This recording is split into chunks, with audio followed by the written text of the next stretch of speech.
Bonjour.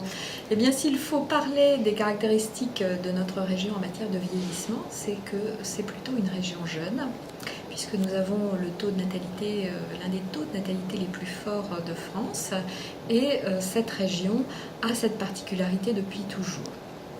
C'est une région aussi qui a des caractéristiques sociodémographiques plus dégradées, puisque nous allons avoir des gens avec des pathologies chroniques ou des cancers plus jeunes en moyenne qu'en France.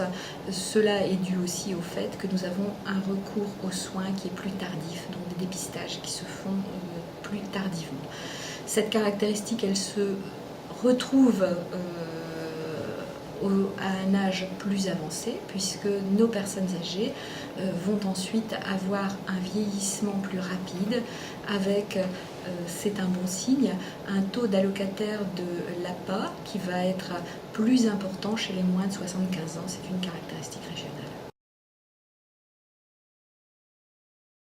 Alors depuis environ une dizaine d'années, nous travaillons avec les acteurs à mettre en place une organisation territoriale de la gériatrie. Nous avons commencé par les établissements de santé, avec le SROS 3 à l'époque, et nous poursuivons désormais avec le projet régional de santé à une organisation territoriale axée non seulement sur le domaine sanitaire, mais aussi sur tout le domaine médico-social.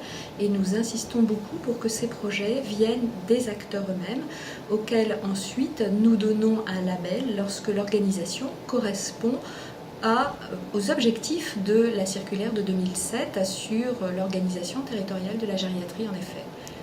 Et alors, le grand frère, là, en ce moment, le poisson pilote, c'est qui? Alors, notre poisson pilote, c'est le Valenciennois quercitain, puisque nous avons été retenus depuis l'année dernière par le ministère de la Santé pour faire partie des expérimentations sur les parcours de santé des personnes âgées, qu'on appelle aussi les PAERPA. Et donc, nous faisons partie des 9 régions qui expérimentons un parcours de santé. Ici, c'est le Valenciennois quercitain qui a été retenu en lien avec le Conseil général du Nord, qui est notre partenaire, notre copilote sur ce projet. Et nous accompagnons les acteurs dans cette démarche qui se met en place ici en 2014. Et concrètement, qu'est-ce que vous aimez particulièrement mettre en avant dans ces expérimentations-là? Qu'est-ce que vous repérez de particulièrement moteur? Ce qui est moteur, c'est vraiment tout le travail des acteurs, en fait. S'il n'y avait pas eu le travail des acteurs, il n'y aurait pas eu de projet PAERPA dans cette région. Et je dois dire qu'on ne peut que se féliciter de voir cette dynamique, et en particulier sur ce territoire, avec une équipe mobile inter-EHPAD qui intervient dans les 52 EHPAD du territoire, avec une plateforme téléphonique qui répond aux médecins traitants en heure ouvrée, avec également des projets de soins palliatifs vers les EHPAD et notamment des projets de télémédecine dont les actes de télémédecine vont débuter au mois d'octobre prochain. L'ensemble de ces projets n'aurait pas été possible si les acteurs, il y a quelques années, ne s'étaient pas mis autour de la table pour créer un groupement de coopération sanitaire filière gériatrique qui associe non seulement les clics, mais aussi les EHPAD, mais aussi les réseaux de santé.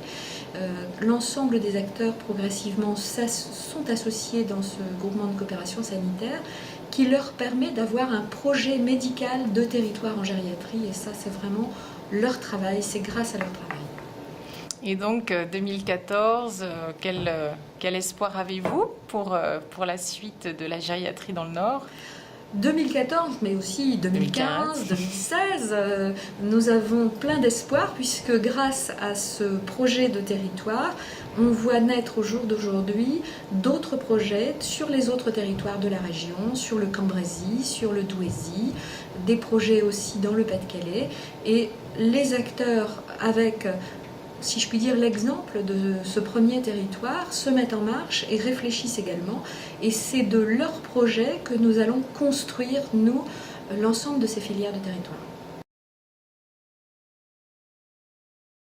Je dois dire que nous avons vraiment une grande richesse. Nous travaillons très bien avec l'université. Et c'est vrai que nous ressentons les effets maintenant de la mise en place depuis quelques années de ce qu'on appelle le diplôme universitaire de soins en gérontologie que préside le professeur Puisieux, mais aussi de formations comme la formation d'assistant de soins en gérontologie.